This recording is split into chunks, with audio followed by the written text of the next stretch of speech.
Kring, kring, kring. Good morning. Thank you for calling room service. This is Ashby Dimano speaking. How may I help you? Certainly, sir. Do you have the menu with you? It's on the table next to your bed. Did you see it?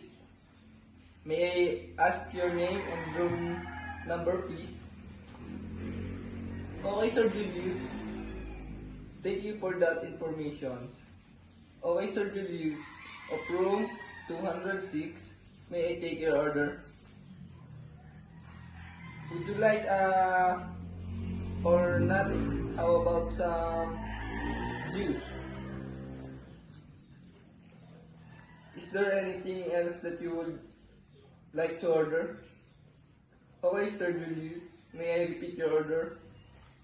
Your order is a beef steak with rice, tapos your order has a Coca-Cola, right?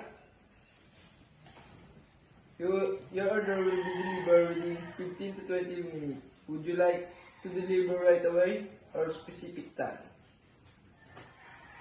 Okay, sir. The total amount of your bill is 3,000 pesos. Do you like paying in cash or charge it into your room? Okay, sir.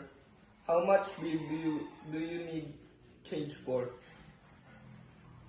Okay, sir. Is there anything else that I can help you with?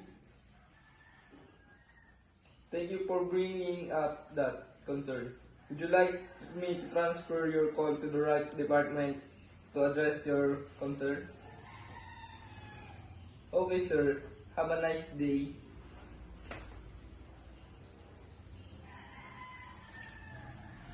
Wait, sir. May I present to you our wine list for your selection? Which one would you prefer, sir? Bottle of white wine or red wine? May I suggest to you our premium white wine, which is Bringer Chardonnay? Okay, sir.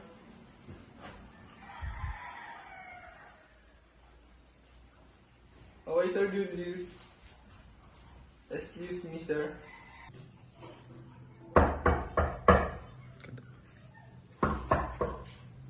Hi, sir. Excuse me, sir. Here's your order. What is it? Here's your order, sir. Beef steak and your dessert and appetizer. And have a coffee, sir.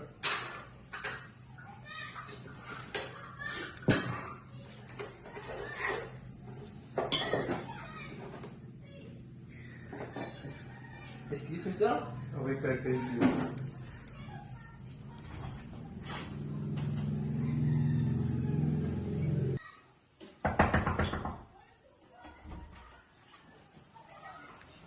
Excuse me, sir. May I clear? Yes, I'm done.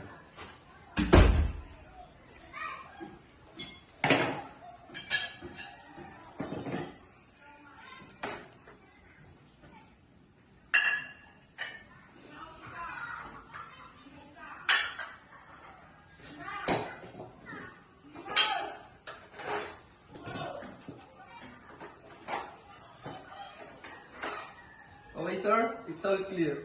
Thank you for dining with us. Hope to see you next.